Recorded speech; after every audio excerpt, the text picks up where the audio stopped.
Vacuum na tayo guys. Vacuum lang natin guys ng 3 hours. So yan yung suction pressure natin guys, 58, 310 yung i-charge pressure.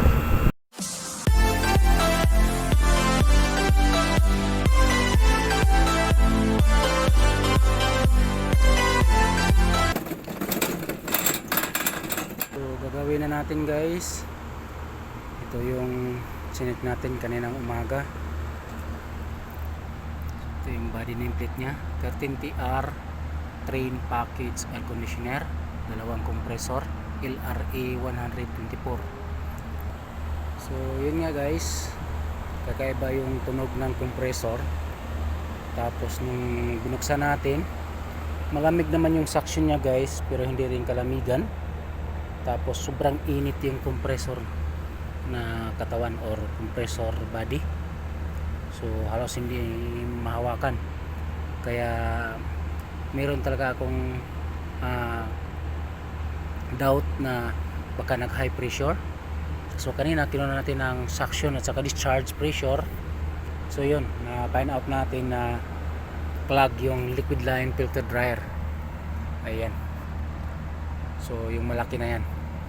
So dahil yung suction pressure natin is 40, tapos yung discharge pressure natin is 330.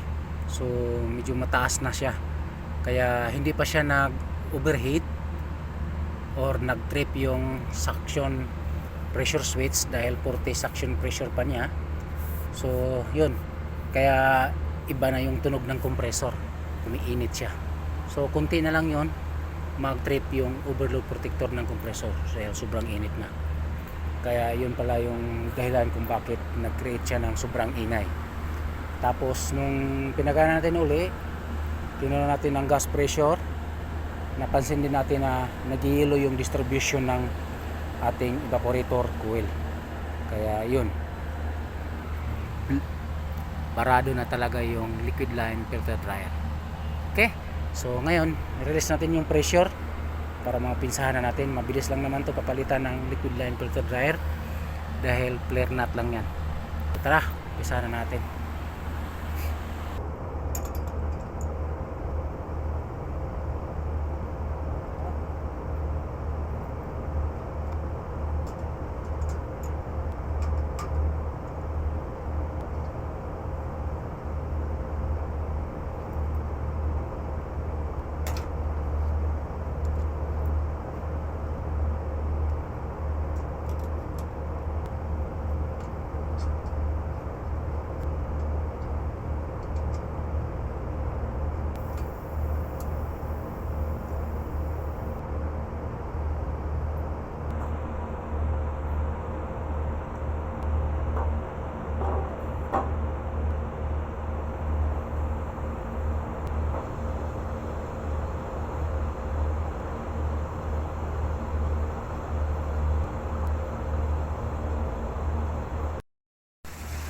Release na tayo ng pressure guys.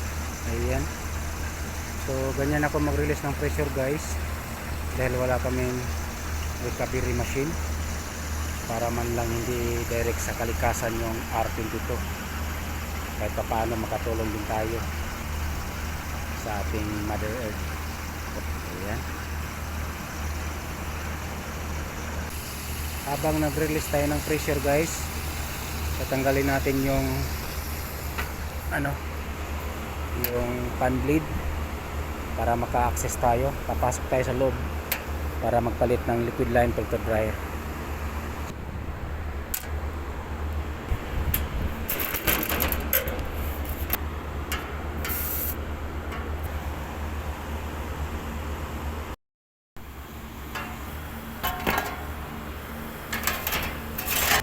Ubos na yung pressure guys.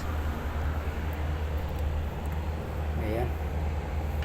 So pasok tayo sa loob para tanggalin natin yung liquid line filter dryer. So papasok tayo guys para matanggal natin yung liquid line filter dryer. Where's the switch? هنا backside. هنا ايوه on. ايوه ما في مشكلة. ها اوكي.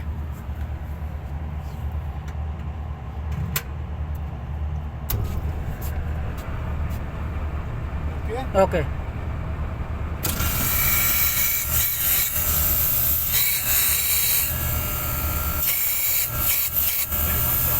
ايوه. خلاص. خلاص.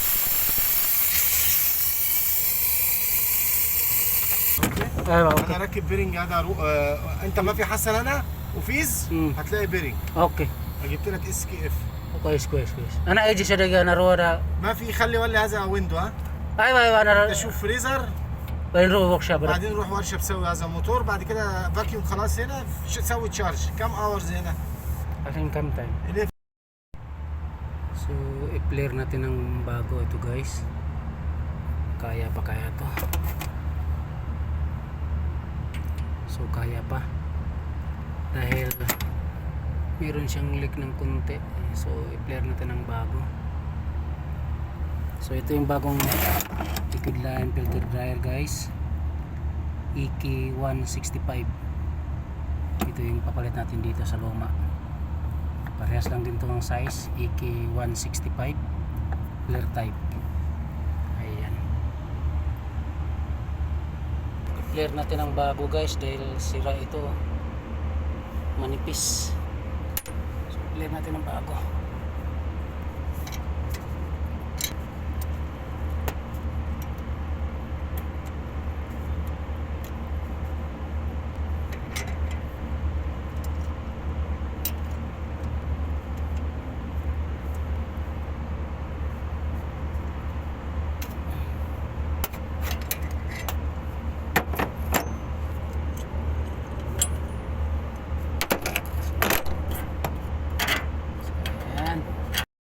Binago natin yung pagka-flare dahil maiksi lang yung luma. Ayan o.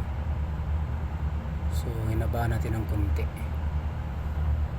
Ayan, okay na yan. Kasi nagkalik yan dito nakaraan. Kaya minabuti nating baguhin. Meron pa namang space. Bagong liquid line filter dryer. So ito yung arrow guys, yung arrow na yan sabihin yung flow ng refrigerant. So yung arrow na yan papunta dun sa evaporator. So itong dito banda, ito yung papunta dun sa evaporator coil. Tulad nito nagkaroon ng leak, so pwede mo paghigpitan ng konti. Nakakatulong din siya. So ito yung arrow papunta dun sa taas. So ganyan.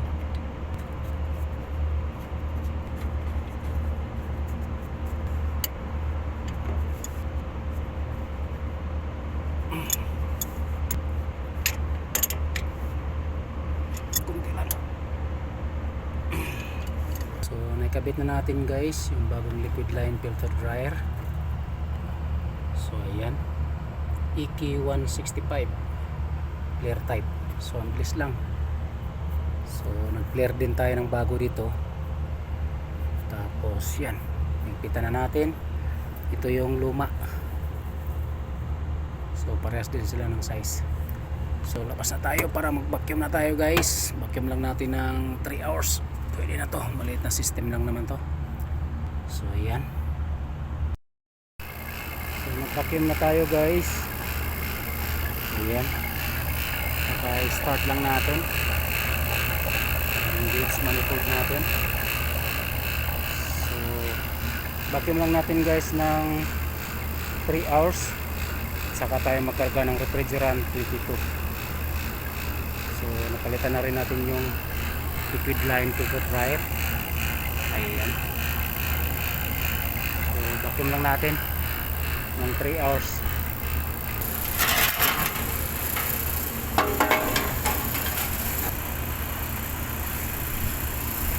Hours mahigit na guys mula nung vacuum tayo. So karga na tayo ng refrigerant R22.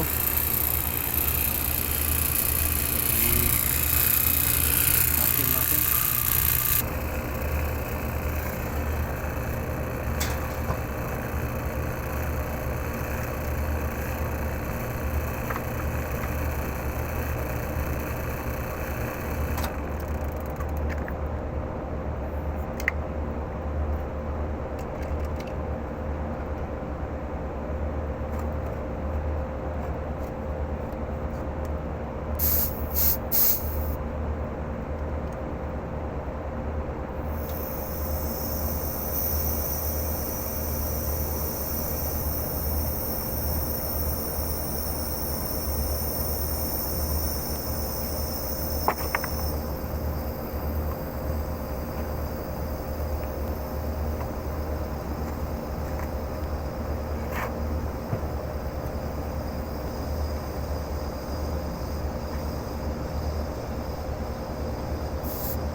So yan, nagkarga na tayo guys.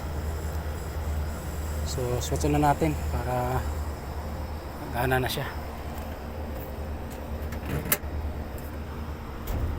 Ayan. So 3 minutes nagana na rin yan. May timer lang. So yan, gumana na guys. So kunti pa lang karga natin.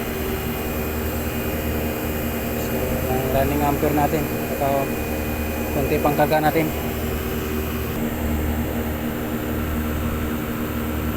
So yan yung suction pressure natin guys, 58,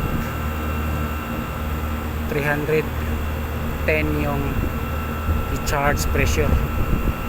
So yan, okay na yan, tama lang muna yung karga. So yan yung running ampere niya guys, ayan 14. So yan, pwede na yan guys. 58 suction pressure, 310 yung discharge pressure. Medyo ano, mainit kasi ngayon eh. So ayan, okay na. Thank you guys. Okay.